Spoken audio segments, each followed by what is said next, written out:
And now, your first alert weather.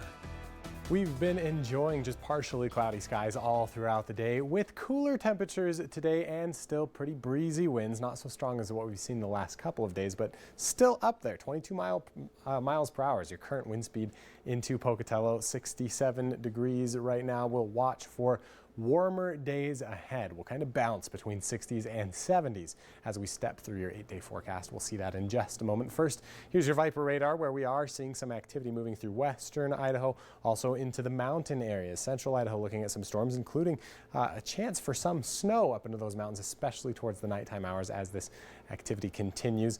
Fortunately, this storm actually is kind of on its way out. It's going to continue its pathway northward, but we are waiting on more activity that's going to be hitting Monday night specifically. You can see that this low pressure system, like I said, is migrating slowly northward, but we've got another one lined up, that mass of clouds moving inland just now on Washington and Oregon. That's scheduled to hit us just a little bit later in your forecast. You'll see it here on the Vipercast as these storms leave the area. Clouds almost immediately try to move into the area from the west.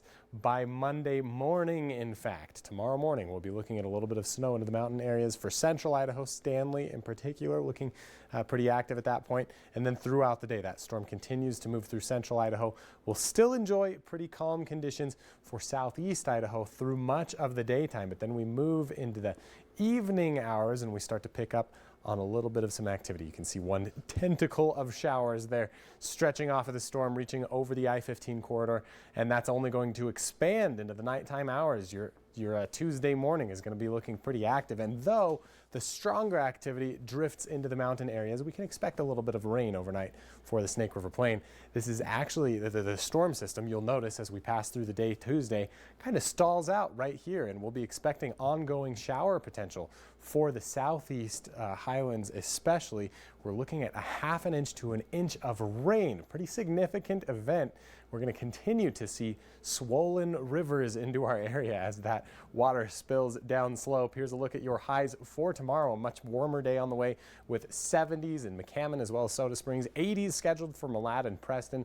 Jackson will top out at about 70 degrees. We'll look for mid-70s into Rexburg and St. Anthony after overnight lows take us back down into the low 40s, upper 30s for the upper plain. Salmon will top out at 56 degrees for your Monday. We're looking at 60s into Chalice and Mackay. 74 as a high though for Arco. Pocatello will top out at about 80 degrees. A vast improvement on those 60s that we saw today. 77 is your high for Monday in Idaho Falls. We'll look for some cooler days though, Tuesday, Wednesday, where we're talking about some thunderstorm potential for the Snake River Plain. Things do clear up and warm up though as we step towards Father's Day next weekend. This time we are trying to schedule a little bit of sunshine for your weekend. We just have a few more storms to deal with, in particular Tuesday and Wednesday for the Snake River Plain. Blackfoot's looking at 70s tomorrow, some 60-degree days headed through the midweek, but then we warm up again into the weekend and see 80s by Sunday. Pocatello, same story. We'll be into the low 80s by Saturday and Sunday of the weekend. Just watching for a few thunderstorms in the meantime. Tuesday especially watching for that chance into southern Idaho.